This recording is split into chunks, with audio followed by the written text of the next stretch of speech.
Ok, bonjour à vous. Donc, dans cette vidéo, nous allons voir ensemble comment valider notre formulaire avec Laravel en personnalisant les messages d'erreur. Donc, déjà, j'ai créé ici un nouveau projet. Vous pouvez voir que j'ai démarré mon formulaire. Autant pour moi, j'ai démarré mon serveur de développement et vous voyez la page ici. Donc, j'ai lancé Laravel, enregistré un utilisateur.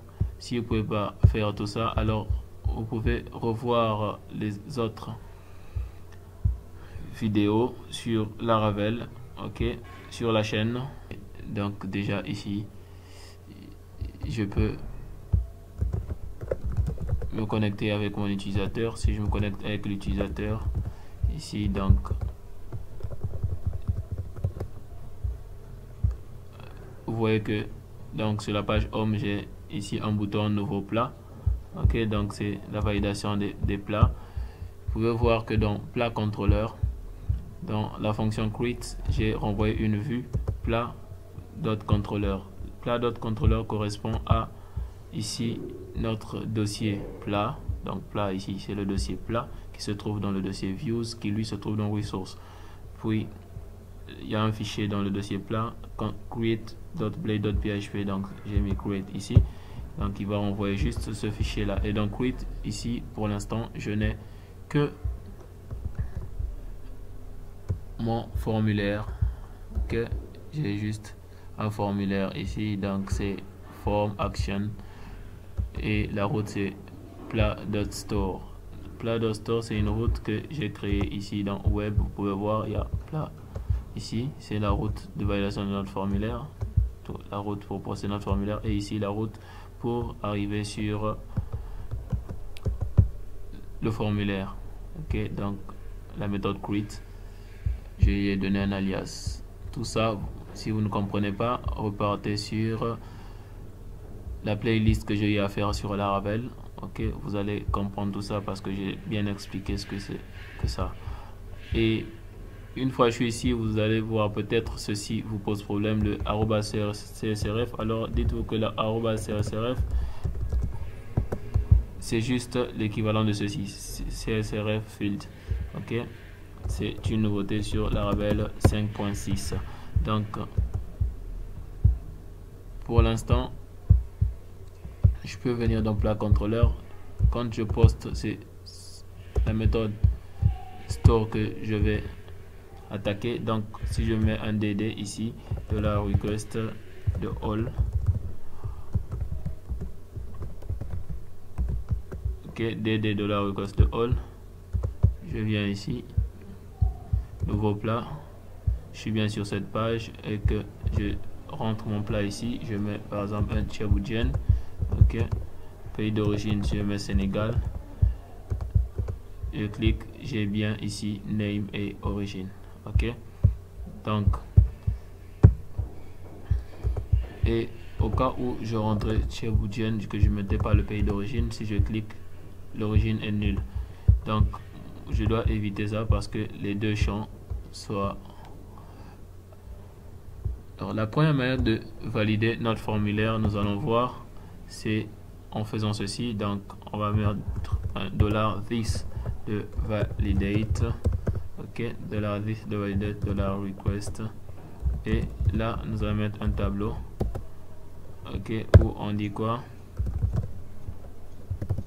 le name, ok, on dit required,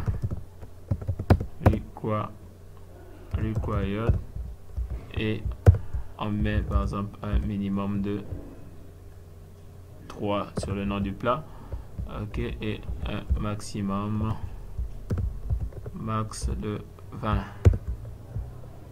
25 par exemple, ok.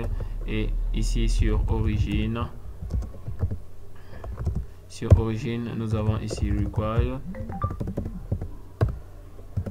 oui, required, et minimum sur le nom origine, ici c'est le pays d'origine, donc min 3, et max nous allons dire 20. Ok, donc si nous faisons ceci et que là nous mettons par exemple un dd de $request de all. Nous venons ici, on actualise. Si nous rentrons ici Tchéboudjen, Sénégal, quand on valide, validation all max requires as one parameter. Ok, donc ici, ok, c'est ceci, c'est 2 points. Donc pour moi, donc j'actualise, je rentre un Tchéboudjen ici, je valide, je vois que le DD ne s'affiche pas. Ok, donc le fait de voir d'un peu pour afficher request all ne s'est pas affiché, tout simplement parce qu'il n'a pas passé la validation ici. Ok, donc on peut voir ici par exemple, non pas ceci, donc create déjà, et donc create ici, si nous essayons ici de mettre ceci, donc qu'est-ce qu'on a mis, vous pouvez voir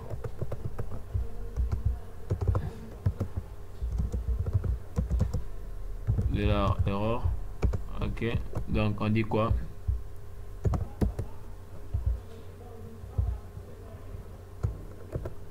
Ok, donc if count de $errors est supérieur à 0, donc si la taille du tableau d'erreur est supérieure à 0, on fait quoi? On fait un for each, on parcourt les erreurs, donc for each $errors de all et as error. Ici on affiche l'alerte, donc ça c'est du Bootstrap 4, et dans ce temps ici on affiche juste ceci. Ok, puis nous pouvons venir ici, on actualise, nous cliquons sur ajouter, on peut voir que nous avons name field is required, origin field is required. Donc c'est ceci que nous voulons changer. Ok, donc nous pouvons fermer comme ça. Qu'est-ce qu'on va faire ici? Nous n'allons rien changer, nous allons venir dans plat. Ok, puis dans plat, qu'est-ce qu'on fait? Nous pouvons déjà commencer par prendre ceci. Ok, nous allons d'abord créer, on va faire un comme ça, PHP artisan make request, on donne plat request, on clique request create successfully. Donc nous pouvons venir ici dans le dossier request et le fichier plat request. Ok, dans roles ici, qu'est-ce qu'on fait? Nous allons mettre ici name. Ok, donc dans les règles, nous allons mettre name, on dit que notre nom il doit être il est obligatoire, et le minimum c'était 3 comme ça, et le maximum c'est 25. On va pas sur origine, donc sur origine même chose, required, et nous avons un minimum de 5 et un maximum de 20. Bien, nous avons mis nos règles, donc ce sont les mêmes règles que nous avons mis ici. Ok, on peut enlever ceci, on enlève cette validation, puis ici au lieu de request on va mettre un plat request. Ok, plat request, donc on importe ici app http request plat request. Ok, vous pouvez voir que là nous n'avons pas mis de validation, nous n'avons rien mis à part ceci.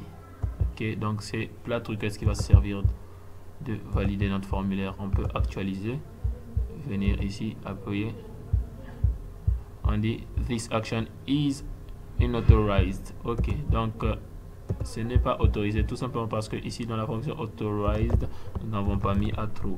Donc si nous mettons à true, revenons ici. Ok, on actualise, puis nous cliquons, on peut voir qu'on a the name field is required, origin field is required. Donc maintenant nous pouvons personnaliser ici. Pour personnaliser, qu'est-ce qu'on va faire? Déjà nous allons venir ici, nous allons créer une fonction qu'on va nommer public function message. Ok, public function message, puis on return donc un tableau aussi, et le tableau on dit quoi? On dit que dans name, donc si il y a cette erreur name.required, nous allons dire quoi?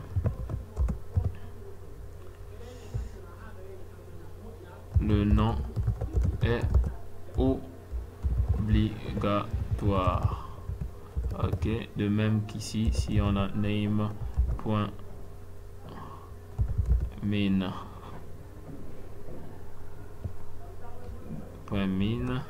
on va dire quoi? Le nom doit être compris entre bon, le nom doit avoir entre 3 et 25 caractères. Ok, donc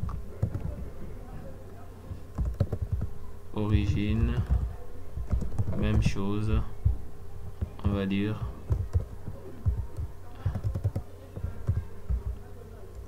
donc on va dire ceci. Le pays d'origine est obligatoire. Ok, donc je peux me limiter, donc c'est origine.required. Ok, je vais me limiter ici. C'est déjà, ça vous montre comment est-ce qu'il faut gérer ça. Je vais venir là, actualiser, puis appuyer sur ajouter. Le nom est obligatoire, le pays d'origine est obligatoire. Ok, donc si le nom, on entre ceci, on voit que notre validation, le nom doit avoir entre 3 et 25 caractères, le pays d'origine est obligatoire. Ok, de même que si l'on entre le pays d'origine et que on entre le nom comme ça, dans le pays d'origine on va mettre Côte d'Ivoire, et le nom ici nous mettons Garba. On clique sur ajouter, bon, on est passé Côte d'Ivoire et le plat on met A, on clique ici, on ajoute ceci, le nom doit avoir entre 25 caractères. Yassa Guinard, ok, et on dit Sénégal, ça passe. On a passé notre validation. Donc je vous remercie d'avoir suivi ce tutoriel. J'espère que cela va vous servir dans vos projets et futurs projets, dans vos projets actuels et futurs projets. Ciao et à bientôt.